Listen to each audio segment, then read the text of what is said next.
En RR Noticias, la voz de Fernando Ortiz Proal. Aquí está con nosotros en la mesa de RR Noticias como cada jueves y siempre es un gusto recibirte, Fernando. ¿Cómo estás? Eres muy amable, Ángel. Muy bien, muchas gracias. El placer es mío poder estar aquí.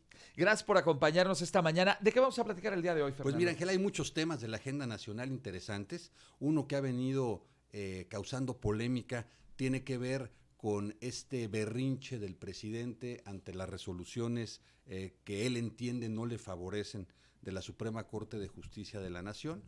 Y ahora a través de Ignacio Mier, el coordinador parlamentario de Morena en la Cámara de Diputados, lanzan esta propuesta de que se someta a una consulta popular la decisión de reformar la Constitución para que el procedimiento para elegir a los 11 ministros de la Corte ya no sea el que actualmente contempla la Carta Magna, sino que sea a través de una elección, ¿no? El voto directo y secreto de los ciudadanos.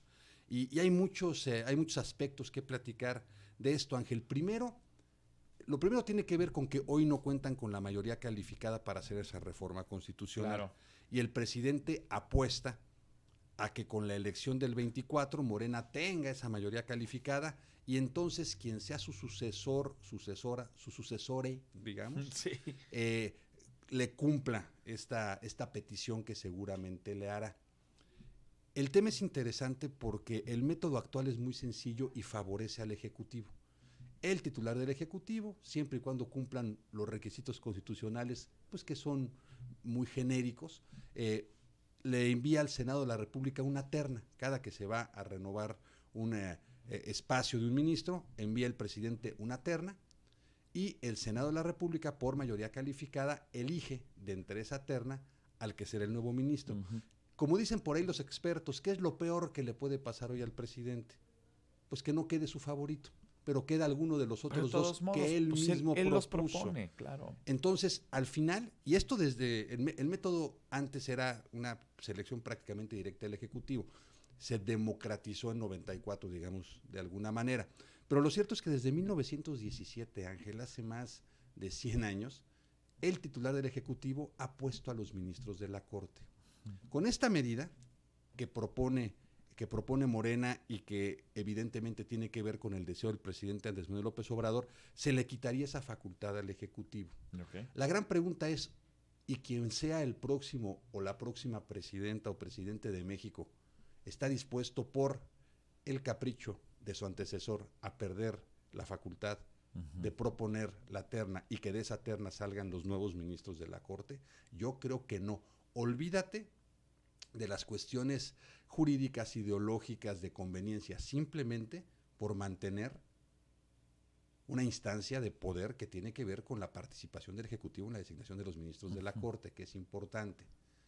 Luego, segundo tema, Ángel, ¿es bueno o sería bueno que se eligiera democráticamente a los ministros de la Corte? Nos hemos encandilado con el adjetivo democrático, claro. Pero nuestra opinión no en todo es correcto.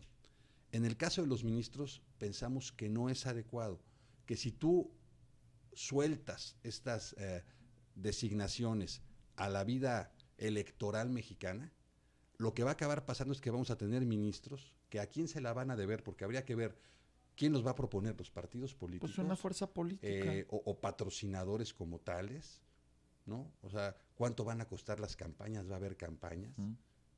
Los requisitos van a ser adicionales, claro, o no, en fin, no, yo creo que al final, si se hiciera muy bien este procedimiento, llegaríamos finalmente a juristas acreditados. Uh-huh. Y hoy, aunque le caigan gordos al presidente en la Corte, en México tenemos mayoritariamente juristas acreditados. Okay. O sea, y además sería carísimo, ¿no? Gente que está calificada para el puesto que está desempeñando. Sería la caro, mayoría de ellos. Claro. Hay una señora que está ahí, pues, de convidada de piedra. Pero la mayoría ¿no? sí. Entonces sería caro, sería complicado, generaría situaciones de conflicto, de polémica, para llegar, en el mejor de los casos, a donde estamos hoy.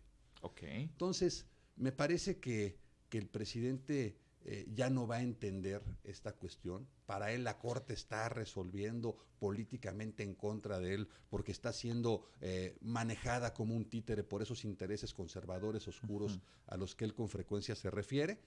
Si tú revisas las sentencias en los temas que no le gustan al presidente, los silogismos jurídicos son muy básicos. Más bien lo que le ha faltado al presidente es una asesoría jurídica seria y eficiente en la oficina de Palacio Nacional. Okay. Cuando estaba Julio Scherer, que salió pues por diversos conflictos y aparentemente temas que tenían que ver con intereses económicos y demás, lo que evidentemente Y con no, el encono en contra del señor Gertz. y no es bueno, y el pleito ahí con la fiscalía, pero ciertamente esos primeros años con Scherer se cuidaba mucho más la manera en la que se proponían estas reformas y parecía que Scherer sí tenía cierta capacidad de hacer entender o convencer al presidente en los temas jurídicos, que eso se perdió con la salida de Scherer. Hoy parece que no hay nadie que le explique al presidente los alcances jurídicos y sale él a quererlos explicar cuando no es abogado. Pues no es abogado para y empezar. tampoco tiene una suficiente formación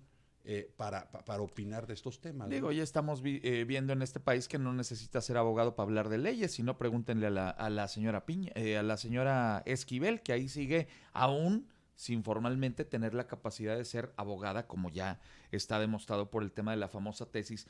Pero además creo yo también que la presencia, que quiérase o no, de la exministra Olga Sánchez Cordero en la Secretaría de Gobernación, también yo creo que en algún momento ayudó. A lo mejor habrá quien piense que no tiene nada que ver una cosa con la otra, pero pues el tener allá una exministra también servía para que ciertos temas legales, que a lo mejor pudiera haber alguna duda, si no era del lado del señor Scherer, era del lado de la exministra, que pudieran a lo mejor tener un poco más de certeza en estos temas. Hoy parece que pues a lo mejor tienen algunos becarios ahí sentados porque francamente está muy árido este tema de las circunstancias legales, lo que ha pasado con la Suprema Corte, la reacción del presidente, pero también algunas de las leyes que se han venido aprobando, que se aprobaron sobre las rodillas y que es evidente que recibieron el permiso desde Palacio Nacional, se hicieron prácticamente al vapor y reitero, pareciera que tienen a los becarios ahí, Fernando. Ciertamente, estimado Ángel, y lo que comentas es importante. Cuando la exministra Sánchez Cordero estaba en la cartera de Gobernación, además de entender y conocer cómo operaba la Corte, pues tenía con la mayoría de sus excompañeros una relación personal, incluso con muchos de afecto, que le permitía cordial, sí. hilvanar consensos, ¿no? ¿Cierto? Hoy este sistema que se conoce como división de poderes, pero que realmente debería ser de colaboración de poderes, está roto. Vemos este pleito absurdo a WhatsAppazos entre que para mi Armenta gusto pudieran ser hasta apócrifos. Él a lo mejor puede comprar un chip aquí en el Oxxo de la esquina y decir desde cualquier teléfono soy la ministra Piña. Sí, hombre, que se agarren con emojis y toda la cosa, parece absurdo. Y lamentablemente, Ángel, no es un tema privativo en México. Hoy vemos un escándalo en los Estados Unidos. La Corte Suprema norteamericana tiene un ministro que es Clarence Thomas, que es el más conservador, claro. Y mira que es una corte conservadora. Y le acaban de sacar a la luz que ha recibido beneficios de un importante donador del Partido Republicano, claro, que le regaló, entre otras cosas, además de viajes, una Biblia de $19,000. Porque había pertenecido a un antiabolicionista muy reconocido en los Estados Unidos y demás. Y bueno, vemos cómo por todos lados esta estructura de la división de poderes empieza a dejar de operar efectivamente. Y sería interesante tratar de entender. O a lo mejor así fue siempre, nomás que ahora lo sabemos con más certeza, ¿no? Pues sí, y antes no se sabía todo. Hoy se sabe todo. Antes todas estas cuestiones eran de esos comentarios de pasillo, ¿no? Es que dicen que la ministra se peleó con el de la Cámara. ¿O cuántas veces se habrán regalado Biblias de miles de dólares a quién sabe cuántos ministros con antelación y nunca nos enteramos? Y lo mismo acá de este lado, como dices tú, no pasaba de radio pasillo, que los chismes y los rumores, es que la ministra y es que fulanito, pero no pasaban de ahí. Pues sí.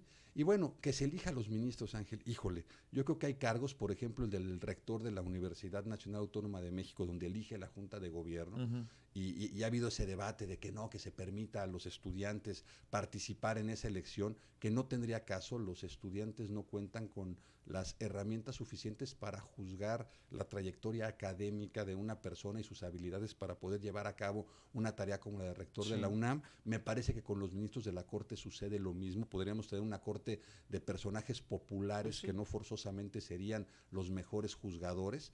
Y sería tanto como decir, bueno, pues ¿por qué no elegimos todos a los integrantes de la selección nacional, ¿no? Ujú. Claro. O sea, que se haga por una, supuesto. a través del voto libre, secreto y directo y que todos Total, los que la mexicanos gente votemos. decida. Me Y parece, entonces, claro, pasaría lo mismo. Tendríamos a los futbolistas más populares. no necesariamente los mejores No para necesariamente a estar los en la mejores, cancha, ¿no? Entonces, bueno, vamos a ver qué pasa, pero sin duda triste el enfrentamiento republicano que estamos apreciando en Pues sí. nuestro país, que bueno, te diría, ojalá prive la cordura, pero bueno, hasta que pase el Estado de México y después del Estado de México viene la federal, hasta pasado el 24 no creo que vaya a privar nada más allá de lo que ya estamos viendo. Pues yo creo que lo has resumido, cierras tu comentario con algo que me parece que es el neumen del asunto. El tema del enfrentamiento entre el presidente y la Suprema Corte es meramente político y electoral, porque él mismo sabe que pues hay muchas circunstancias para que pueda darse o no darse este tema de la elección de ministros, pero pues vamos a estar contaminados durante todo este año por decisiones que